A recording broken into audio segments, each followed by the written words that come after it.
የአንዳንድ ሰው ሞት አገር ባዶ የሆነች ያክል እንዲሰማቸው ያደርጋል።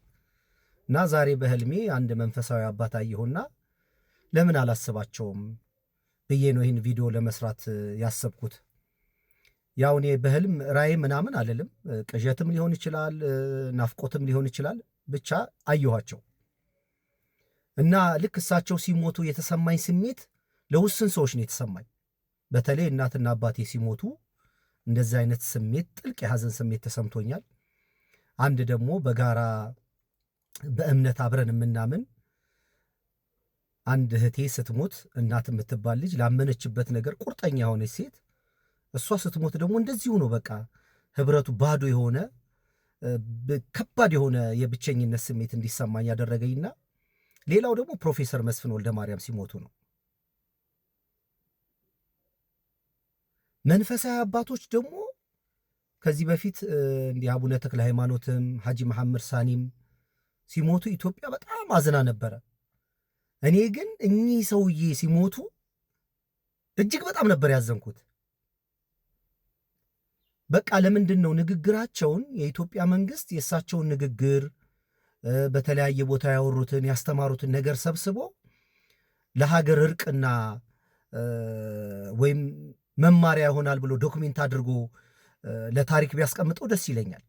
በተለይ ደግሞ የእሳቸውን ሃይማኖት የምንከተል ወይም የምትከተሉ ሰዎችም ደግሞ ይህንን ነገር ስራ ብትሰሩ መልካም ነው ብዬ አስባለሁኝ። በጣም የሚገርሙ፣ እኔ በጣም ነው የምወዳቸው። ንግግራቸውን በቃ ቁርጥ ያለ ነገር ንግግራቸውን በሙሉ መሬት የሚወድቅ የለውም እና እኔ አስተሳሰባቸውንም ንግግራቸውንም እውቀታቸውንም ጭምር ነው ሙሉ በሙሉ የምጋራቸው። በጣም የሚገርሙ ጤነኛ አባት ነበሩ። ሚስ አደረግናቸው። እስቲ ሃይማኖት እኮ የበላይና የበታች የለውም። አላህ ዘንድ የሰው ልጅ እኩል ነው። የሃይማኖት አባት፣ ባለስልጣን፣ ሀብታም፣ ድሃ፣ እመምተኛ፣ ጤነኛ አላህ ዘንድ እኩል ናቸው። ፈጣሪ ጌታ ዘንድ እኩል ናቸው። ይህንን ተግባር ላይ እስካላዋልን ድረስ 100 ጊዜ ብንለፈልፍ 100 ጊዜ ብናደርግ በሺ የሚቆጠር ብናደርግ ፈጣሪ ጌታ አይሰማንም። አብዛኞቻችን ይሄን ማወቅ አለብን። መጀመሪያ ልባችንን ንጹህ ማድረግ አለብን። ሁለተኛ ስራችንን ንጹህ ማድረግ አለብን። ከተንኮል መመለስ አለብን። ከምቀኝነት መመለስ አለብን። መከባበር አለብን። መተዛዘን አለብን። አንዱ እየበላ እየሟጠጠ የአንዱን ንብረት አንዱ እየወሰደ አንዱ ጦም አዳሪ ነው።